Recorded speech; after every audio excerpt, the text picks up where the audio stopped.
When watching online videos, whether on YouTube, on TikTok, on Instagram, an issue that I notice a lot is the audio recording.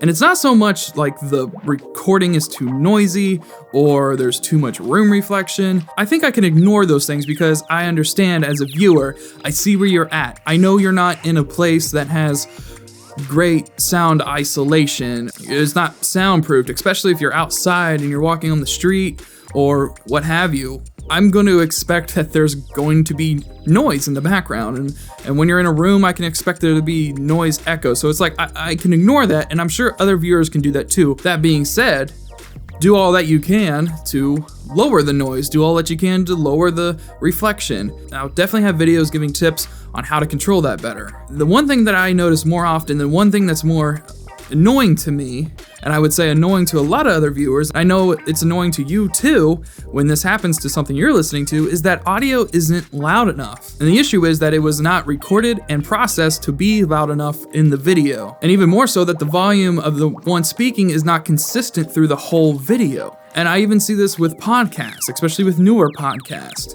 You know, again, people listen and we can understand if you're a newer podcast that you just probably don't have the setup like a more professional podcast or radio talk shows have, to where the sound is clean and there's no noise, no room reflection. I think that's easily ignored and people easily understand. But when it's just not loud enough, and then the viewers having to increase or decrease the volume on their device just to be able to hear you, and that's not a good viewing experience. And that's what I want to talk about. I want to talk about recording and processing your audio to be at a good level, and then also processing the audio to where it's consistent through your whole video. One of the first steps is having good mic placement. If you're using a boom mic, the ideal place is just right above the frame, about 18 inches away from the speaker, and pointed right about at their collarbone. I know the mouth seems probably like a better idea, but I like to do it at the collarbone because when the person speaking starts moving back or moving forward or side to side,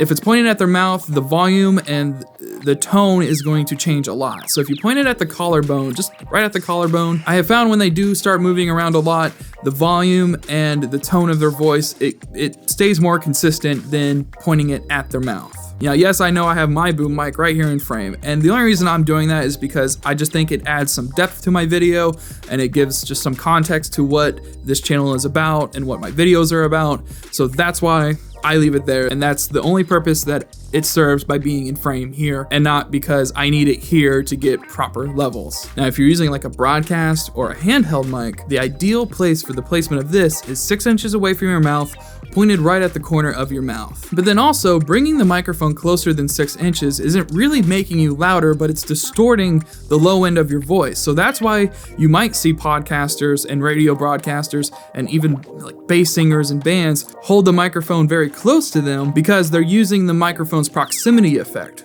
which distorts the low ends of the voice and can make the voice sound deeper. But for a natural sound from the microphone and to have it close enough for good levels so you don't have to turn up your preamps too much, 6 inches is a good way. And then at the corner of your mouth, just so you can avoid some really harsh plosives. And then lastly, the lapel mic or the clip-on mic. The best spot for it is right in the center of the chest. Then avoid putting it to the side of somebody, like if on their jacket. And yes, I understand that is the lapel of the jacket and that's where the name comes from. But when their head turns close to where the microphone's clipped, it's going to get really loud. And when they turn away, it's going to sound really quiet. So right in the center is where you're going to get a consistent volume no matter which way they turn their head. So now that we have the microphones in the proper place, now we want to be setting the volume of the preamp so that our voice is hitting between -12 and -9 decibels. Setting it here will help you avoid clipping. So if all of a sudden you or you're an interviewee or someone you're doing a podcast with just gets really loud all of a sudden, or they laugh very loud, or you make a really loud sound, more than likely you're not going to clip. But also, it's not so quiet that when you take it into post that you're turning it up and bringing in more noise. So what I like to do to set my levels is to rehearse. And if I'm doing a podcast with somebody, I'll just have a conversation with them. Or even the same thing when I'm filming an interview or something. I rehearse or have a conversation with somebody while watching my levels. I do not like to do the microphone test where people go mic check 1 2, mic check 1 2 3. The issue with that is most of the time people say that louder than they actually speak. They also say it in a very monotone tone, so you don't get a good representation of their natural speaking volume and their natural speaking tone. So we have the microphone set in the proper place, our levels are hitting between -12 and -9, so now comes processing the audio to be loud enough. So the quick and easy way to edit your audio so that it's loud enough is in your editor is to increase the volume so the levels are hitting at -3 decibels, and you're done. That's the quick and easy way to do it. But there is a better way to do this to make sure that not only is your audio loud enough, but also consistent, especially if you have multiple scenes or you have multiple microphones with different people speaking. So I'm using Premiere Pro and Auditions. So what I will do is take the audio from my video and put it into Audition. And in Audition, there is a tool called Match Loudness. And I will take all my audio clips and put it into this Match Loudness. And what you want to do is set the LUFS to -16. And LUF is a standard measurement for audio levels for TV, for broadcast, and what have you. And then click Run. And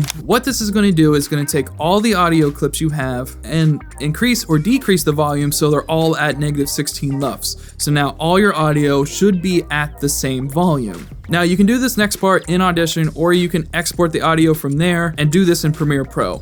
But the next thing I like to do is use Audition or Premiere's Dynamics tool. So in Dynamics, I will use the preset Soft Compression. And I found that this is a quick and easy way to use, and it's a good preset to use to get the compression set, especially if you don't understand compression and you are afraid to maybe compress it too much or what have you. The preset Soft Compression will do a good job. And then using makeup gain, I will increase or decrease the makeup gain so that my audio levels are hitting at -3. And then I will activate the limiter and set it to -1 so to avoid any clipping. And that's about it when it comes to recording audio to be at a good volume for the listener. Setting your microphone in the right spot, setting your preamp so the speech is between -12 and -9, and then using the LUF measurement, using soft compression, makeup gain, and a limiter. You can make your audio not only loud enough, but consistent through the whole video so the viewer doesn't have to constantly be increasing and decreasing the volume so that they can have a comfortable viewing experience. So thank you for watching, and if you found this video interesting